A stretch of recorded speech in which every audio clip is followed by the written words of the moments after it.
조희대 광인 모드는 민주당과 지지층을 대각성을 시켰어요. 더 시게 뭉치게 했다. 지금 현재 시점 더 중요한 것은 그래서 이재명을 사법부가 날릴 수 있느냐.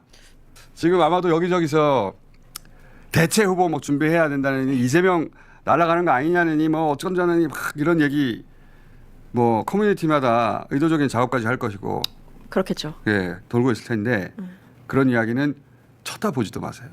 쳐다보지 마시고 맞습니다. 제가 남들 다 괜찮다고 할 때 아니야.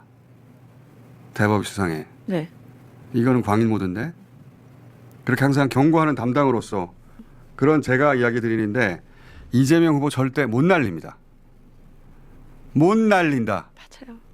자 따라해보세요. 못 날린다. 못 날린다. 못 날린다. 못 날린다. 근데 워낙 말도 안 되는 일들이 그동안 벌어져서 걱정들 많이 하는데 형사소송법 제30 358조가 있습니다. 네. 읽어주세요. 항소의 제기 기간은 7일로 한다.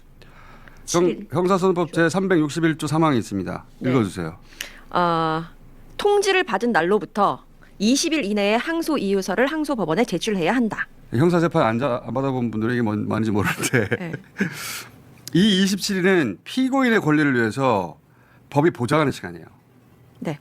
이거는 절차적으로 무조건 지켜야 하는 시간이에요. 여기에 대해서 더해서 이제 항소 이유서 작성하잖아요. 네.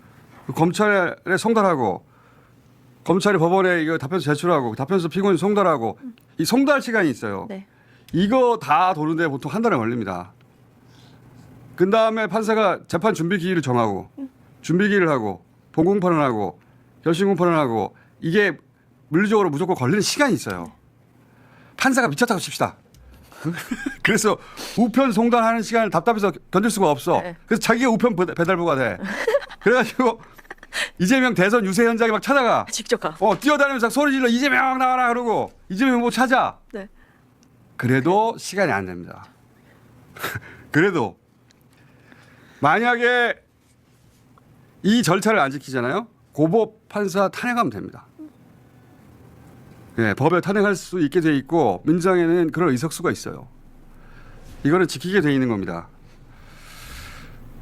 그런 송달 기일이 지나고 나서도 아까도 말했지만 준비 기일을 정하고 준비 기일을 하고 본공판하고 결심 공판을 한단 말이에요. 네. 하루에 하나씩 다 해치워도 안 돼요. 날짜가. 예. 더구나 고법 판사가 이게 역산해서 계산해 보자면 27일 대선일로부터 5월 8일 날 판결을 내야 돼요. 판결. 네. 아예. 네.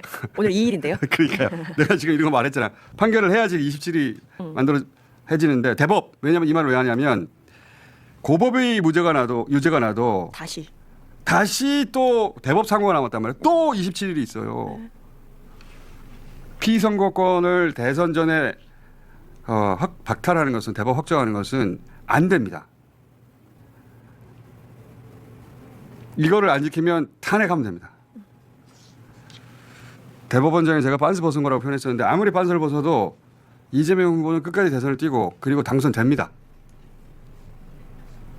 그리고 저는 조희대 대법원장의 이 광인 모드가 자신의 생각과는 다르게 정반대의 효과를 이번 대선에서 낼 거라고 봅니다. 네. 작용이 있으면 반작용이 있는 거예요. 이 조희대 광인 모드는 민주당과 지지층을 대각성을 시켰어요. 더 시게 뭉치게 했다. 민주당 의원들도 지지층도 이제 거의 모든 그 불확실 요소는 사라진 거 아닌가? 초대형 스스로 이 자살골만 차지 않으면 대선을 이기는 거 아닌가? 그렇게 풀어지려던 찰나였어요. 느슨한 대선판에 긴장감을 주었다. 근데 이제 지금 이런 일이 벌어지니까 지지자들도 이거 이 법조 기득의 카르텔이 정말 견고하구나. 내란이 끝나지 않았구나. 맞아요. 대선이 끝날 때까지 끝난 게 아니구나. 방심하면 안 되는구나. 열도 받고. 그래서 이번 대선이 더 큰 격차로 끝나는데 조희대 사법부 역으로 기여하게 될 것이고 우주의 원리입니다. 작용하는 반작용에 따른다. 지금 정도로 이 광인 모드면 제가 요즘 광인이라고 부르거든요. 대선 광인이요 조희대 대법원장을 부르는데 광인 모드면 이거 대선 끝나고 나서도 재판 계속 할 가능성이 재판 있습니다. 계속 하려고 하지 않을까라는 우려가 있단 말이죠.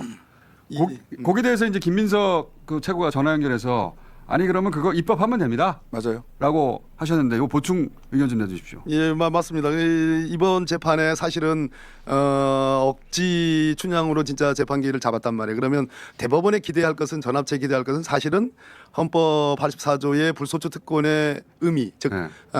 기소 자체를 못하는 것뿐만 아니라 기소돼서 재판 계속 중인 사건이 중단되는지 여부에 대한 판단을 해줬어야지 대법원의 소위 통일적 법 적용이라는 대법원의 본질에 맞는 것이었는데 그것은 비겁하게 피해 나갔습니다. 즉 하급심 니네들 마음대로 해 들쑥날쑥으로 결론이 혹은 진행이 된 경우에 그 혼란을 어떻게 할 것이냐. 네. 바로 그 혼란을 막기 위해서 그것은 공화국의 민주공화국의 본질과 체제를 지키는 길이기 때문에 저희들은 형사소송법을 개정해서 현직 대통령에 대한 재판은 중단된다라는 규정을 그러니까. 넣어서 통과시킬 수밖에 그냥 없습니다. 형사 소추라고 돼 있는데 그러다 보니까 그 소추에는 그 기소와 재판 다 들어간다고 다들 법률가들은 알고 거의 있던데. 통설입니다. 예. 예, 그런데 이제 형사 소추에 그 가로치고 재판이라고 안 써 있으니까 네. 막 해버리려고 하는 거 아니에요. 그러니까 세 가지 방향의 해결 방안이 있어요. 하나는 입법으로 해결하는 거. 그러니까 가로 넣고 재판 넣는 거. 그러니까 그거는 그 형사소송법 제 306조가 공판 절차의 정지라는 게 있어요. 그 항목이 보통 질병, 심신미약 이럴 경우에 의사의 판단을 받아서 공판 절차를 정지한다라고 돼 어쨌든 있는데 재판도 중지된다는 걸 넣는 거기다가 거. 넣는 거. 대통령 당선인부터 네. 재판을 중지시키도록 정지한다라고 하는 거를 한 줄 넣으면 됩니다. 한 줄. 그거를 근데 그게 그러면 입법의 방법이죠. 지금 발의해 둬야 되는 거 아니에요? 대선 기간에? 준비해 놨어요 저는. 다. 대선 기간에 발의해 놓고 조국혁신당도 준비하시고 민주당도 어제부터 준비하기로 그렇죠. 네. 그래가지고 발의해가지고 그 대선 끝나자마자 통과시키면 되는 거 아닌가? 그죠? 그 통과시키면 되고요. 네. 그다음에 이제 입법적 방법이 거기 하나가 있고, 두 번째는 이제 헌법재판소에서 다투는 거예요. 그렇죠. 그게 이제 많이 아는 방법이죠. 네, 헌법재판소에서 뭐 권한쟁의 심판, 네. 그다음에 헌법소원, 뭐 법원에도 위헌법률 심판 제청 신청. 대법이 가장 싫어하는 방법이 아닐까 그게. 네, 뭐 그래서 이제 저 그래서 헌재가 이것도 할 대법원- 필요가 있어. 그러니까 헌재가 대법을 막는 거죠. 이게 요거 이제 그러니까 대법원의 입장에서는 자신들이 재판 진행하려고 할 거잖아요. 네. 네. 그걸 헌재가 진행하지 마. 아, 이거는 정말 모욕적이죠. 모욕적일 뿐만 아니라 처음이에요. 선례가. 그렇기 때문에 그것도 해야 이제 된다. 권한쟁의 심판 청구는 시간이 걸리지 않습니까? 네. 일단 가처분을 해야 되고요. 가처분도 넣어야 가처분으로 돼요. 재판을 일단 잠정적으로 중단해놓고 본안까지 해가지고 본안까지 인용 끌어내야 되는데 입법 이것은 리스크가 있지 않습니까? 있죠. 그러니까 형소법 법 개정이 가장 무난하고요. 근데 결국은 형소법 개정을 하더라도 아마도 헌재로 끌고 갈 겁니다. 그렇게 하려고 그쪽에서 하겠죠. 다투려고 하겠죠. 보통 대법원이 법원이라는 게 직권으로 위헌법률 심판 제청을 할 수 있거든요. 그래서 저는 그래서 헌재 당선- 구성이 매우 중요해요. 당선일 첫날 헌재 재판관 임명해야 된다고 봅니다. 지명해가지고. 뭐 그건 두 명. 뭐 당연하고 네. 그다음에 그리고 또 법무부 장관 네, 맞아요. 이제 법무부 장관 공소 취소. 예. 법무부 차관 인사를 빨리 해야 됩니다. 네. 장관은 박성재 장관이 있고 그다음에 장관이 임명되려면 청문 절차를 거쳐야 청문회 절차를 거쳐야 되기 그렇지. 때문에 차관을 임명을 잘하는 게 중요합니다. 법무부 차관이 장관도 탄핵해야 되겠다. 박성재 여튼 그래서 차관 임명을 좀 잘하고 해서 공소 취소를 해야 되는데 저는 공소 취소가 뭐라고 생각을 하냐면 이 검찰의 쿠데타에 의한 희생자들을 제자리에 돌려놓는 작업이 필요합니다. 돌아가신 노무현 대통령에 대해서 저는 검찰이 공식적으로 사과해야 된다고 생각하고요. 두 번째, 감옥에 가 있는 조국 대표를 원위치로 돌려놔야 되고요. 세 번째 피해자가 이재명 대표 무리한 이런 말도 안 되는 공소권 남용하고 있는 공소권 수사권 남용하고 있는 여기를 정상화시키기 위해서 공소 취소해야 된다. 이 세 가지가 검찰 쿠데타로 희생된 분들을 제자리로 돌려놓는 세 가지 작업. 공소- 여기에 저는 주저해서는 안 된다고. 공소 취소하면 재판이 없어지는 거 아니에요? 재판 없어지면 뭐 하고 싶어도 재판이 있어야지. 그것도 방법이고 또 이거 가능한가 한번 봐주세요. 이건 최강욱 의원 열받아가지고 어제 낸 의견이던데 저는 이것도 할 수 있을 것 같은데 지금 대법관 10명이 윤석열 임명이고 그 사람들의 임기를 어떻게 할 수는 없잖아요. 그래? 그러면은 정원을 늘리자.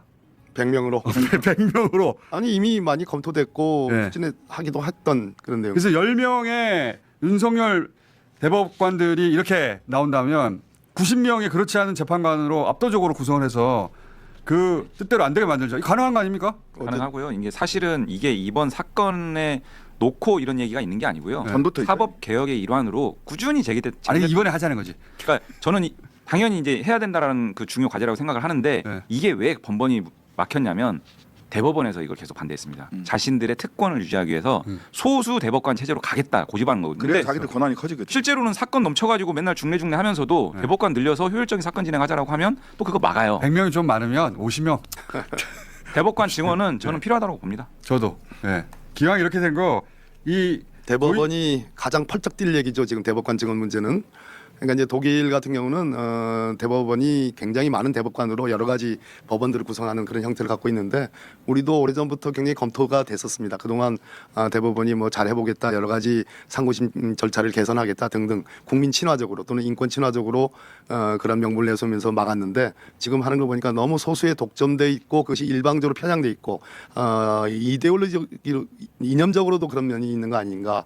그렇다면은 보다 민주적 정당성을 더 광범위하게 열어놓는 차원에서